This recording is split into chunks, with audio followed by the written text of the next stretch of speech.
Flint is an economically struggling, predominantly African American city in Michigan with 42% of its residents at or below the poverty line. In 2014, Flint switched its water supply from Detroit's water to Flint River in an effort to save money by city officials. The new water source was improperly treated, causing lead from the aging pipes to leak into the water supply. Many of the water service lines in Flint were installed between 1901 and 1920. This was before the U.S. declared lead piping dangerous and were prohibited from being used. According to the World Health Organization, 10 parts per billion is the safe level of lead in water. According to the Safe Drinking Water Act, when water reaches 15 parts per billion, the Environmental Protection Agency is required to take action. 90% of homes in Flint had 25 parts per billion of lead or more in their drinking water. Flint's elementary school had 112 parts per billion of lead in their water.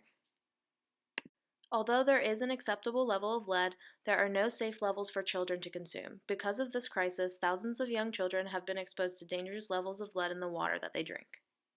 Appropriate corrosion control measures, young children who drank the water had blood lead levels that were significantly higher than when the source of water was the Detroit water system.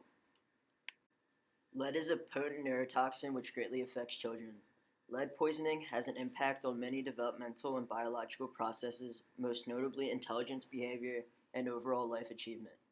Children can absorb 40% to 50% of an oral dose of water-soluble lead compared to 3% to 10% for adults.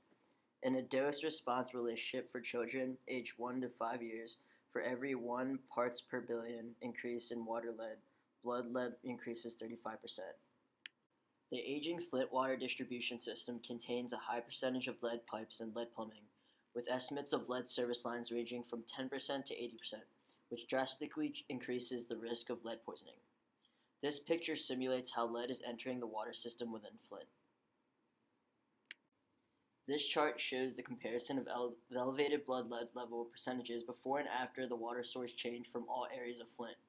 Note that WLL stands for water lead level. Its incidence of elevated blood lead levels increased from 2.4% to 4.9% after water source change, and neighborhoods with the highest water lead levels experienced a 6.6% increase. From April 25, 2014 to October 15, 2015, the levels of lead in Flint tap water increased over time, and analysis of children's blood lead data detected a 25% increase in blood lead levels greater than 5 micrograms per deciliter. In 2012, the CDC ruled that no level of lead in children's blood is considered safe. The CDC conducted an analysis to determine whether the odds of having blood lead levels of greater than or equal to 5 micrograms per deciliter before the switch differed from the odds during the switch to Flint water systems. Among 9,422 blood lead tests in children aged less than 6 years old, 284, or 3%, blood lead levels were greater than or equal to 5 micrograms per deciliter during April 25, 2013 to March 16, 2016. The adjusted probability of having blood lead levels of greater than or equal to 5 micrograms per deciliter was 46% higher during the period after the switch from Detroit Water Authority to Flint water systems. Bacteria, including E. coli, were detected in the distribution system, resulting in Safe Drinking Water Act violations. Water from the Detroit Water and Sewage Department had very low corrosivity for lead as indicated by low chloride to sulfite mass ratio, and presence of an orthophosphate corrosion inhibitor.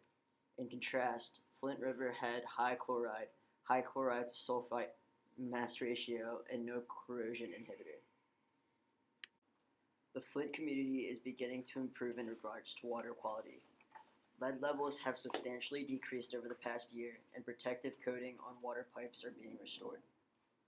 The people in and around Flint, or basically anyone who was getting their water from the Flint River after the town switched its water source from a Detroit-based water source to the Flint River, were affected by the pollution. According to an NPR article by Merritt Kennedy, the people who drank water, cooked with water, or showered in water from the faucets of their homes or other buildings in Flint that were connected to the Flint River water source were affected, and even the fire hydrants were polluted. Based off information from the World Health Organization website, the Institute for Health Metrics and Evaluation has estimated that in 2013, lead exposure accounted for 853,000 deaths due to long-term effects on health. Children can develop neurological problems that increase with time and affect them more and more as they grow into adulthood. According to an article in CBS written by Jonathan LaPook, even low levels of lead can cause brain damage in the children exposed to the polluted water in Flint. Referring back to the article by Stephen Roderick, the lead would seep into the skin of anyone who's exposed to the water and cause some people to lose chunks of their hair in the shower and develop red spots on their skin. And according to the article written by Jonathan LaPook, these exposures can lead to problems such as lower IQ scores, developmental delays, and behavioral problems like attention deficit hyperactivity disorder, which causes many of these children to be unable to recover from these damages as they limit them from functioning at their full level and may need educational enrichment programs. Many people were affected by this water crisis. The current pipes are absolutely lead-ridden and will need to be entirely replaced after Flint changed its water source from a Detroit-based one to the Flint River. People are now suffering health consequences as lead-polluted water can virtually travel all over the body when ingested. Because of the dirtiness of the water and socio-economic status of the people in Flint, many of the poorer people of Flint were unable to move for financial reasons when they found out their water had high levels of lead in it.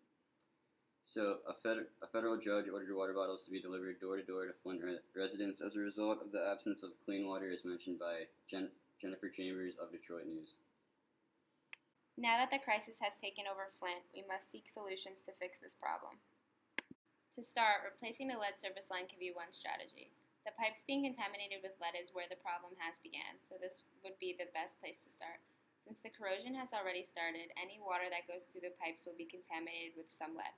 This can be a difficult task because finding which pipes are contaminated will take quite a long time. The city's mayor believes that an estimated $55 million will be needed to remove the pipes, with as many as 500 pipes to be removed during an initial phase. After the initial phase, they will go from there, and the cost might go up to $1 billion. This will be a costly and long solution, but it is definitely needed for the town of Flint. Another strategy to this water crisis can be home filtration systems. By installing these into home sinks, the level of lead in the water decreases dramatically. This leads to drinkable water right from the tap. In Flint, the EPA tested filtered water and deemed it safe enough to drink. The best heavy metal filtration system to buy is an activated carbon filter.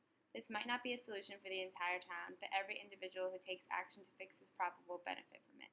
Taking these precautions could save an entire home from lead poisoning. One more solution to the Flint water crisis can be aimed more at the community. Replacing pipes and making sure water isn't contaminated is a necessary step to save the town of Flint, but the community members must also be saved. By creating community resilience, the town can thrive again. Organizations can band together to hold therapy sessions, mentor the youth, educate the town on local issues, and transform the town through gardening, character building, and more. The entire community of Flint is affected by this crisis. In order to save this town, the people living inside of it must work together to keep the community resilient strong.